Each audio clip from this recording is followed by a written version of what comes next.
बाद आउज़ु बिल्लाहि मिनश शैतानिर रजीम फफिर्रू इलल्लाह इन्नी लकुम मिन्हु नज़ीरुम मुबीन। बाद आउज़ु बिल्लाहि मिनश शैतानिर रजीम साबिकू इला मग़फ़िरतिम मिर रब्बिकुम व जन्नह।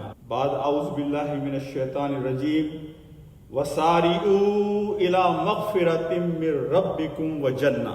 बाद आउज़ु बिल्लाहि मिनश शैतानिर रजीम वस्साबिकून अस्साबिकून उलाइकल मुक़र्रबून। सदक़ल्लाहुल अज़ीम।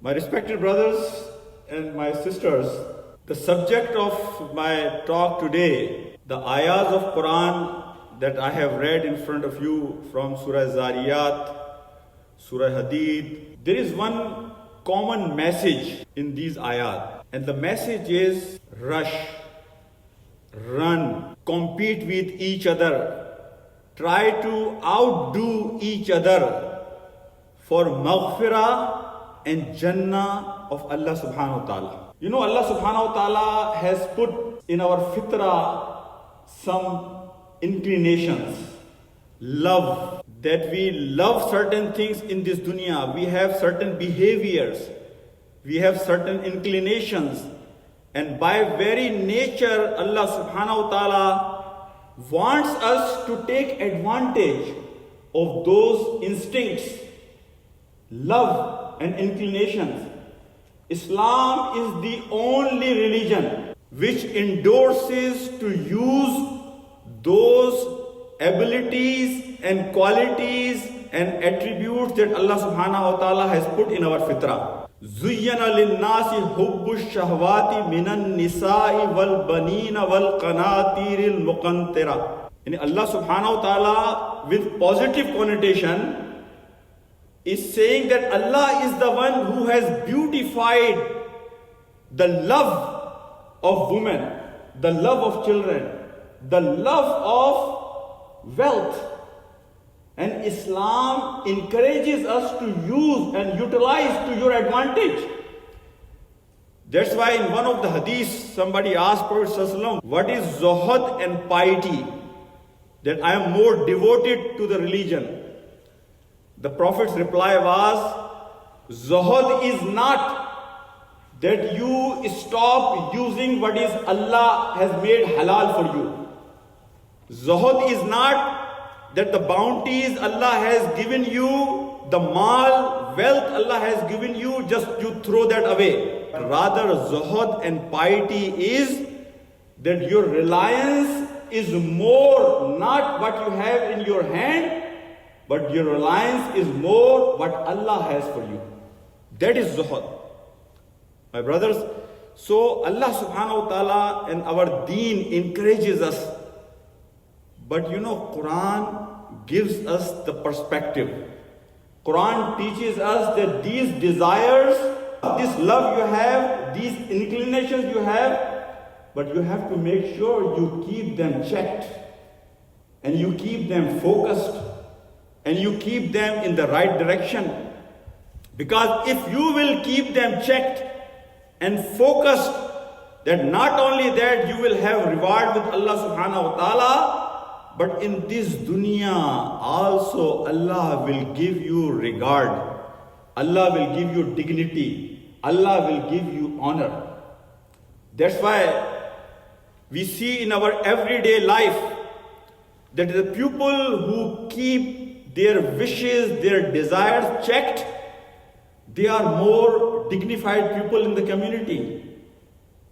General public loves them, respect them, because they are not slaves of their desires. Allah gives honor, that Allah puts respect for these people in the heart of the people, my brothers. That's why one time Buddha was asked about the misery of the world.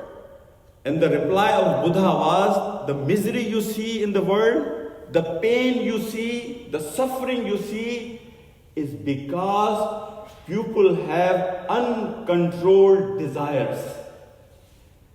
To decrease this pain, the only way is that you keep your desires and love and wishes of this dunya checked, in control. My brothers, today inshallah, I'm going to talk that Quran is the book which gives us the right perspective. Ya ayyuhan nasu qad ja'atkum mau'izatum mir rabbikum wa shifa'un lima fi sudur wa hudan wa rahmatul lil mu'minin.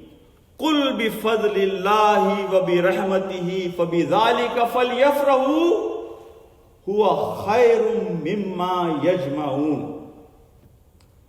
The ayah which I read in front of you before from Surah Al-Imran, in which Allah subhanahu wa ta'ala was saying that I have beautified all these loves, but do you know what is better than this?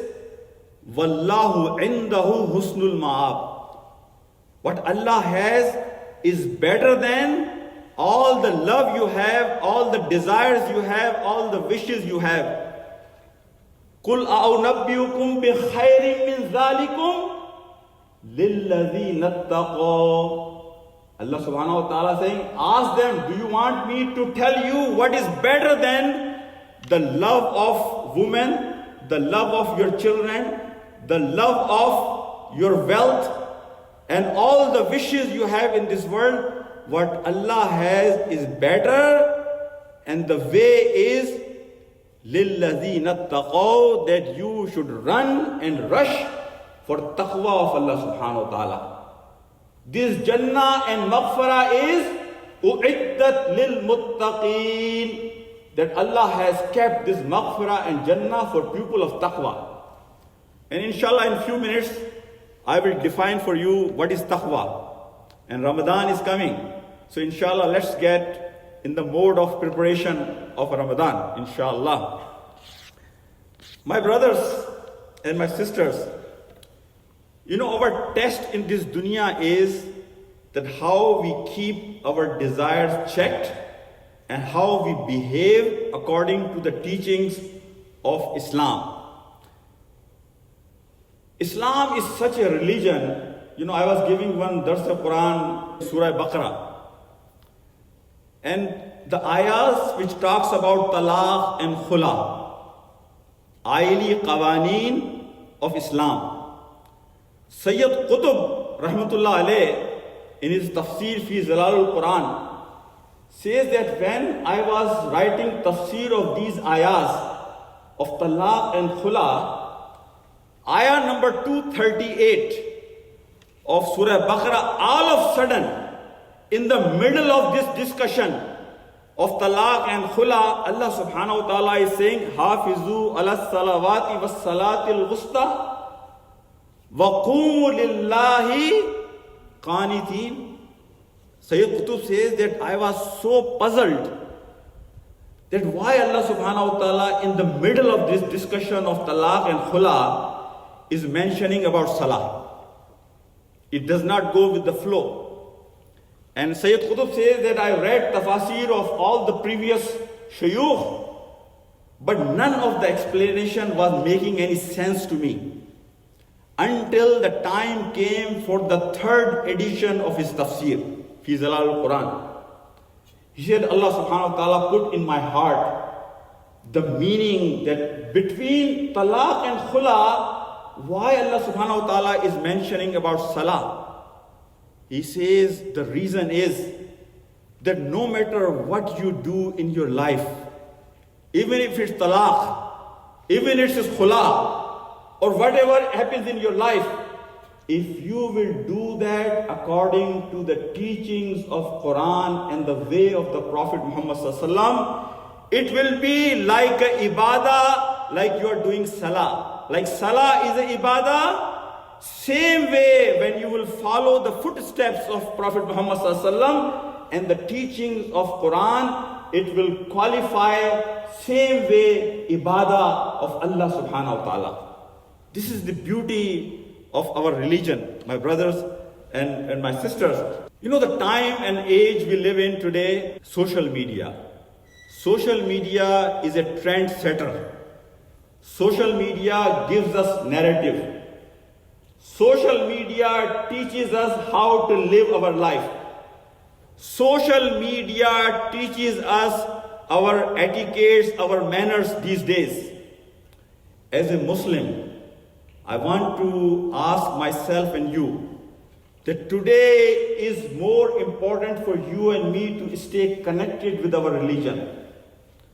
You know, our religion has its own values, its own morals, our tahzeeb, the way of our life, the approach to life, the perspective of life, the perspective about life hereafter. Our religion has its own perspective. And wallahi, the amount of information we are getting through social media today, we used to double our information in 100 years in the past. The time is coming that we will double our information within 6 months' time. What we used to do in 100 years, we will be soon doing in 6 months. Time changing, and the focus is how we can take people away from faith, our religion. So I will suggest one thing. This is a challenge for all of us as a Muslim. And the way out is our masajid. The refuge we can get for these challenges is to stay connected with masajid. And when I say connect with masajid means there is a responsibility of the people who are running Islamic centers.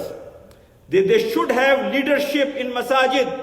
That leadership is not only well equipped with the knowledge of religion, but they should also know understanding of the society and the challenges of the community, challenges of the ummah, so they can guide the ummah in the right direction.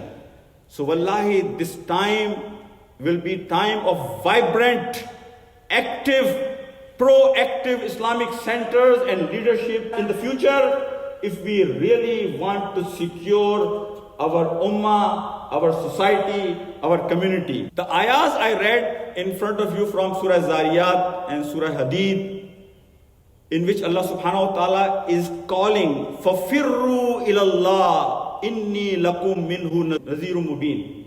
That Allah is asking you and me to rush towards Allah subhanahu wa ta'ala.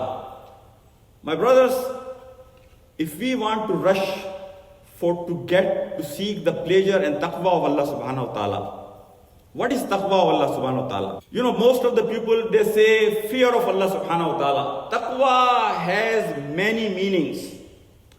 The number one meaning of taqwa is that I should have fear of Allah subhanahu wa ta'ala, not wrath of Allah subhanahu wa ta'ala. That's why Imam Shafi'i and Imam Ibn Taymiyyah, they have said one beautiful thing, that when you do sin, don't worry about the punishment because of that sin. Your concern should be the distance you have developed between Allah subhanahu wa ta'ala and you after you have committed that sin. So your concern not should be the wrath of Allah subhanahu wa ta'ala, the punishment of Allah subhanahu wa ta'ala, but your concern should be the distance that you have created, the hijab you have created, the obstacle you have created between you and Allah subhanahu wa ta'ala. The first thing is the fear of Allah subhanahu wa ta'ala, the one who has loved me so much. Allah, that who has given me this honor, وَلَقَدْ كَرَّمْنَا بَنِي آدَمَ, that Allah has given ikram to Bani Adam to the point insan is the best makhluk on this entire universe of Allah subhanahu wa ta'ala. Allah has asked all the angels to do sajda to insan, including Jibreel alayhi salam, including Israfil. There was no exception. All the angels were directed to do sajda to this insan.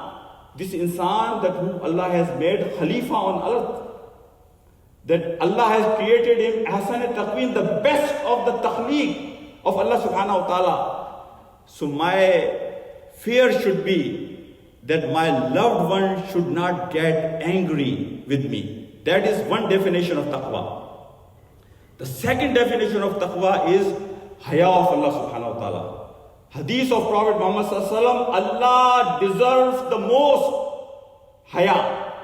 That no matter where you are worried about Allah subhanahu wa ta'ala. Haya is that khalish, that pain, that uncomfortable feeling you have inside when you are committing any sin. That is haya. Urdu में कहते हैं ना, वो खलिश, वो चुभन, वो तकलीफ जो गुनाह करते वक्त इंसान को अंदर महसूस हो, उसका नाम है हया. My brothers, that haya is the part of definition of taqwa. Taqwa also has shukr, that how in the world I should be unthankful to my Allah Rabbul Alameen, that who has given me so many bounties. So taqwa has meaning of shukr also in it. But more importantly, taqwa has that accountability, that one day I will be standing in front of Allah subhanahu wa ta'ala. Inni zanantu anni mulaqin hisabiya. And I will stand in front of Allah subhanahu wa ta'ala all alone. And nobody will be there with me to help me, to support me. Ma aghna anni maliya, halaka anni sultaniya. Whatever wealth I have collected, whatever position and status I achieved in this dunya, that day nothing will stand with me. So the meaning of taqwa is that I want to get ready for that meeting with Allah subhanahu wa ta'ala. And in that meeting, Allah subhanahu wa ta'ala is going to ask me the most important question. And that most important question is that as a Khalifa, as a Naib, as Ashraful Makhluqat, Masjidul Malaik, I have given you one responsibility. And that responsibility was to propagate the message of this deen, to bring everybody under the fold of Islam, to invite people to become role model and ambassador of Islam. This is the main reason why Allah subhanahu wa ta'ala has prescribed salah for you and me. Salah is not a destiny. Sawm is not a destiny. Rather, these things are to get me ready to become the ideal servant of Allah subhanahu wa ta'ala.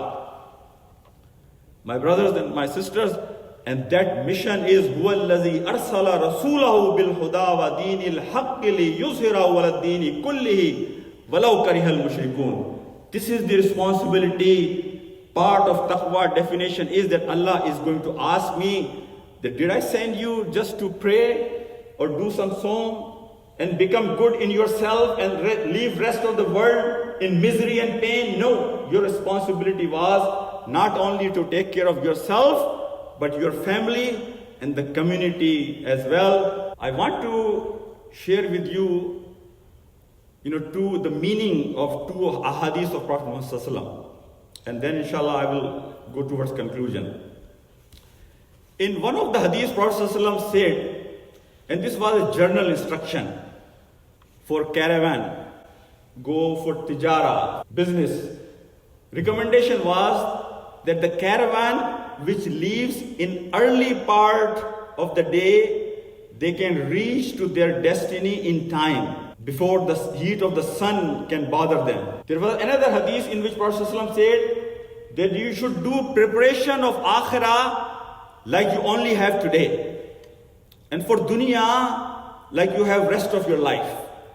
So for akhirah, you should rush. And for dunya, take it easy. My brothers, from these two ahadiths, if I give you a bigger picture of these two ahadiths, every journey we adopt, if we start our journey when we have prime time, so when we reach to our old age, when we are running out of our resources, that we are already on our destiny. The concept in India, Pakistan is that we will go for Hajj when I'm old. I will go to Masjid when I'm old. But teaching of Islam is the other way around. That you should start this journey of seeking pleasure of Allah subhanahu wa ta'ala when Allah has given you your prime time, your prime qualities, your prime abilities, your prime resources, that you should rush فَفِرُّوا إِلَى اللَّهِ. You should rush towards the maghfirah and Jannah of Allah subhanahu wa ta'ala. And try to rush. If we have not learned anything from COVID-19, one thing as a doctor and as a community, we have learned. Life can end any second. And this is the very nature of life. Death can come any second.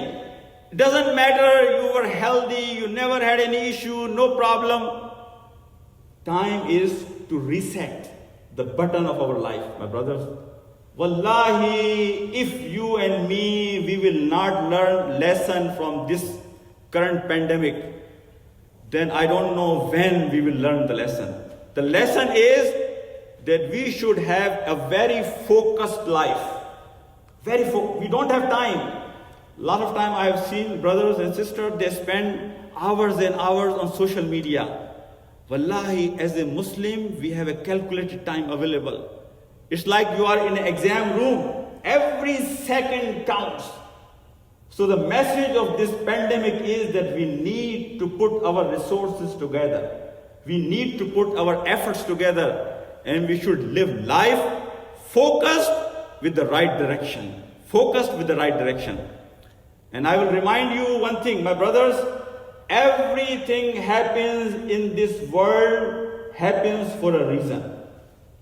Everything you and me we come across is a question of our life.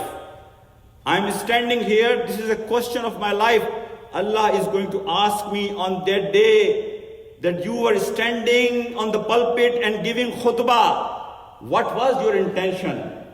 How good you did to deliver the message of this deen. Allah is going to ask me, my wife is a question for me, that how I behaved with her. My mal is a question for me. That's why I say the Quran gives us the right perspective. One of the challenges of today's life is that human being, Sadi at one point said, Pharaoh claimed that he is a god. Everything belongs to him. Because he has his army, his soldiers, his resources. We as a human being also behave most of the time as a pharaoh. Because we feel like, whatever I am, because of my efforts, my intelligence, my mehnat, my work. That's what exactly Qarun used to say. Qala innama utituhu ala ilmin indi. These are the words of Qarun. That Qarun used to say that whatever wealth I have is because of the knowledge, because I am self-made. This is a very common phrase we hear every day. Quran gives us perspective. Whatever you have, this you will be asked on the day of judgment. This is a question for you. So my mal, my abilities are question of this life that I have to answer to Allah subhanahu wa ta'ala on that day. My brothers, you may go outside and come across somebody and you may not see that person ever in your life again. But how you behaved, how you acted and reacted with that brother, wallahi, your reward will be saved up until the day of judgment. How you behave at home, every action, reward or punishment is saved up until the day of judgment. In conclusion, what I said today, this pandemic has wake-up call for you and me. This Quran is the book that we should all go back to. The challenges coming, challenges we are facing today, to have right perspective of life on those challenges, the guide, the nur, the light will be this Quran. And I have recommended in the beginning of my khutbah that we all should stay connected with our masajid. Wallahi, we should attach ourselves to our masajid. And now responsibility falls on the shoulders of the leadership of masajid. They should have leadership. That leadership is not only well equipped in the knowledge of deen, but also they should know the knowledge of the community they live in, the society they live in, the challenges Ummah is facing. And if we will have both of these wings on one page, inshallah, these masajid in future can play a bigger role than what they are playing today. I pray to Allah subhanahu wa ta'ala that He gives you and me this tawfiq, that whatever time is left with us, wallahi, take advantage of it. Respect that. And every second is like my ice of my life is melting. Every second I'm losing portion of my life. So I pray to Allah subhanahu wa ta'ala that every second left in our life, that we should take advantage of it and we should try to stay connected with our masajid. Let's go back to Quran. Ramadan is coming. You know, our success is the success of hereafter, my brothers and my sisters, because خَيْرٌ وَأَبْقَى لَا عَيْشَ إِلَّا عَيْشَ الْآخِرَةِ.